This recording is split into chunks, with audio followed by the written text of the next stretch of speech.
Over time, different animals have evolved to survive in different ways. Everything about a species from its behaviors to its physical traits has been developed to help the animal adapt to their natural habitat. So when individual members of a species start to exhibit new behaviors, scientists definitely take note.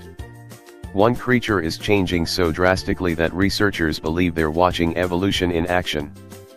Fascinating as it is, these experts have no idea why it's happening.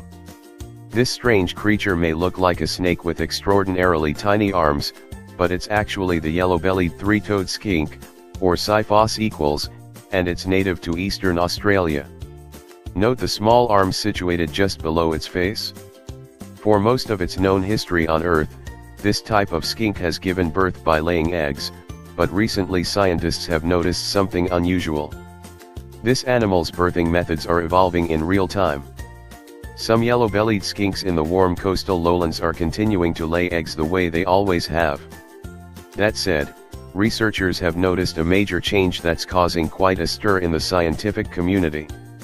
While the yellow-bellied skinks in the coastal lowlands continue to lay eggs, the same species in the colder mountainous regions are starting to give birth to live young. That means that this type of skink is evolving to a new method of reproduction right before our very eyes. Throughout history, nearly 100 reptile lineages have transitioned from egg-laying to live births over time.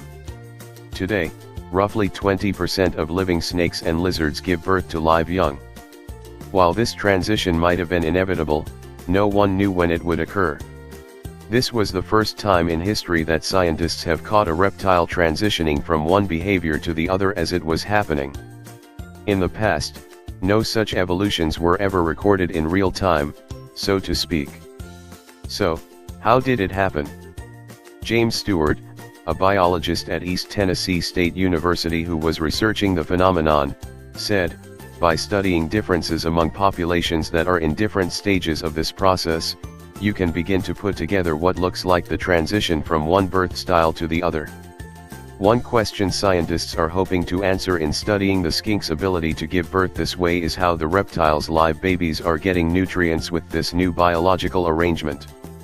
Are they continuing to receive them from the placenta? Traditionally, baby mammals acquire nutrients from the placenta, while babies incubated inside eggs absorb their nutrients from the yolk and shell.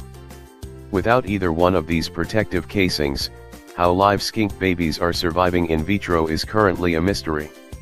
Another detail stumping scientists is whether the skinks will begin to favor one type of birth over the other, since both methods carry risks. Eggs are more vulnerable to external threats like weather and predators, but internal fetuses are more dangerous to the mother. Right now, researchers have more questions than answers, but one thing's for sure, the science world will definitely be keeping a close watch on the yellow-bellied three-toed skink.